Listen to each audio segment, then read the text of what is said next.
Back to my channel Suji foods and vlogs. ఈరోజు మన ఛానల్లో ఒక మంచి హెల్దీ అండ్ టేస్టీ పప్పు రెసిపీ అయితే మీకు చూపించబోతున్నానండి.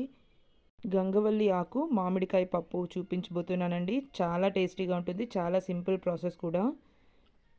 ముందుగా ఇలా కందిపప్పునైతే శుభ్రంగా వాష్ చేసుకొని ఒక half an hour to 1 hour దాకా నానబెట్టుకున్నానండి. ఇప్పుడు మనం వీటిని ఒక ప్రెషర్ కుక్కర్లోకి అయితే యాడ్ చేసుకోవాలి. మీకు కందిపప్పు నానబెట్టే టైం లేకుంటే డైరెక్ట్గా కూడా చేసుకోవచ్చండి. ఇప్పుడు గంగవల్లి ఆకుకూరనైతే మనము ఇలా సన్నగా కట్ చేసుకొని బాగా వాష్ చేసుకోవాలండి. ఒక 2 to 3 టైమ్స్ దాకా మట్టి అనేది క్లీన్గా అయ్యే వరకు. ఆకుకూరని క్లీన్గా వాష్ చేసుకున్న తర్వాత ఈ పప్పులోకి అయితే ట్రాన్స్ఫర్ చేసుకోవాలి. ఇప్పుడు ఇందులోనే పెద్ద సైజ్గా కట్ చేసుకున్న ఉల్లిపాయలు 1 కప్ దాకా యాడ్ చేసుకుంటున్నాను. ఇందులోనే పెద్ద ముక్కలుగా కట్ చేసుకున్న మామిడికాయ ఒకటి యాడ్ చేసుకోవాలండి. ఇందులోనే కారంకి తగ్గట్టుగా పచ్చిమిర్చి కూడా యాడ్ చేసుకోవాలి. ఇక్కడ నేను ఒక 5 నుంచి 6 పచ్చిమిర్చి యాడ్ చేసుకున్నాను.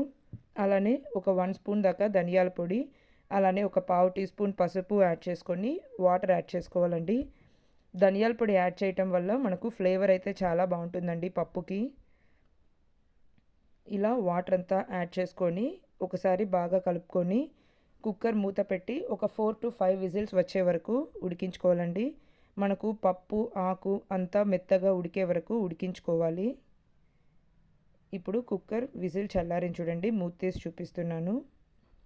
ఇక్కడ మీరు పుల్లని మామిడికాయ తీసుకుంటే టేస్ట్ అయితే చాలా బాగుంటుందండి.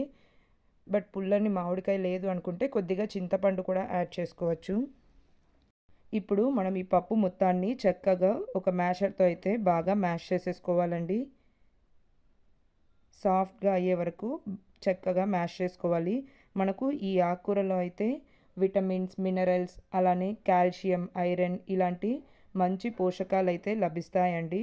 అందుకనే ఇలాంటి ఆకుకూరలు అయితే తీసుకోవటం వల్ల మన హెల్త్కి చాలా బెనిఫిట్స్ ఉంటుంది. ఇప్పుడు ఈ పప్పులో రుచికి సరిపడిన సాల్ట్ కూడా యాడ్ చేసుకొని ఒకసారి అంతా బాగా కలిసేట్టుగా మిక్స్ చేసుకోండి. మనకు పప్పు ఈ కన్సిస్టెన్సీలో ఉంటే సరిపోతుందండి. ఇది ఉడికిన తర్వాత ఇంకొంచెం చిక్కబడుతుంది కాబట్టి మళ్ళీ ఇందులో కొద్దిగా వాటర్ యాడ్ చేసుకొని బాగా మిక్స్ చేసుకోవాలి. ఇందులో నేను కొద్దిగా కారం కూడా యాడ్ చేస్తున్నానండి. నేను ఇక్కడ పచ్చిమిర్చి అలానే కారం యూస్ చేస్తున్నాను. మీరు కంప్లీట్ పచ్చిమిర్చితో కూడా చేసుకోవచ్చండి, టేస్ట్ అయితే చాలా బాగుంటుంది. ఇప్పుడు మనం వీటికి పోపు అయితే ప్రిపేర్ చేసుకుందామండి. స్టవ్ మీద ఇలా ఒక చిన్న కడాయి పెట్టుకొని హీట్ అయిన తర్వాత ఒక 2 to 3 టేబుల్ స్పూన్స్ దాకా ఆయిల్ యాడ్ చేసుకోండి. ఆయిల్ మరీ ఎక్కువేం పట్టదండి, కొద్దిగా యాడ్ చేసుకుంటే సరిపోతుంది. ఇందులోనే ఒక పావు టీ స్పూన్ ఆవాలు, జీలకర్ర, అలానే కొద్దిగా శనగపప్పు, అలానే ఒక గుప్పెడు కరివేపాకు యాడ్ చేసుకోవాలి. బాగా ఫ్రై చేసుకోండి. ఇందులోనే ఇంకా మనము క్రష్ చేసుకున్న వెల్లుల్లి కూడా ఒక 2 యాడ్ చేసుకుందామండి. టేస్ట్ అయితే చాలా బాగుంటుంది. ఇందులోనే ఒక 2 ఎండుమిర్చి కూడా యాడ్ చేసుకొని పోపు అంతా బాగా ఫ్రై చేసుకోవాలి. ఇప్పుడు ఆల్రెడీ మనం ప్రిపేర్ చేసి పెట్టుకున్న పప్పులోకి అయితే పోపు మొత్తాన్ని ట్రాన్స్ఫర్ చేసేసుకోవాలండి. పోపు యాడ్ చేసుకున్న తర్వాత ఒకసారి బాగా కలుపుకోవాలి.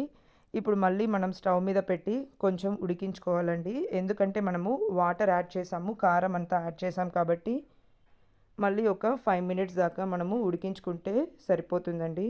మరి ఎక్కువసేపే ఉడికించుకోవాల్సిన అవసరం ఏముండదు. మధ్య మధ్యలో ఇలా కలుపుతూ ఉడికించుకోండి. ఈ పప్పు అయితే మనకు వైట్ రైస్లోకి అలానే చపాతీస్లోకి అయితే చాలా బాగుంటుందండి. చూసారా ఎంత చక్కగా ఉడుకుతోందో. అంతేనండి, మన పప్పు అయితే రెడీ అయిపోయింది. ఇప్పుడు మనము డిష్ అవుట్ చేసుకుందాము. చూసారు కదండి వీడియో కనుక నచ్చినట్లయితే లైక్ చేయండి, షేర్ చేయండి, అలానే మన ఛానల్ని అయితే సబ్స్క్రైబ్ చేసుకొని సపోర్ట్ చేయండి. మన ఛానల్లో ఇలాంటి హెల్దీ అండ్ టేస్టీ రెసిపీస్ అయితే చాలా ఉన్నాయండి. బిగినర్స్ అండ్ బ్యాచిలర్స్ ఎలాంటి వాళ్ళైనా సరే, వంట రాని వాళ్ళు కూడా చాలా సింపుల్గా చేసుకోగలిగే రెసిపీస్ అయితే చాలా ఉన్నాయి, చాలా సింపుల్ ప్రాసెస్లో. సో తప్పకుండా ట్రై చేయండి. ఇంట్రెస్ట్ ఉన్న వాళ్ళైతే మన ఛానల్ని విజిట్ చేసి ట్రై చేయండి. ట్రై చేసి మీకు ఎలా కుదిరిందో కామెంట్ బాక్స్లో నాతో షేర్ చేసుకోవటం అస్సలు మర్చిపోకండి. Thanks for watching. మళ్ళీ ఒక ఇంట్రెస్టింగ్ వీడియోతో మీ ముందుకు వస్తానండి. Please like, share and subscribe to my channel.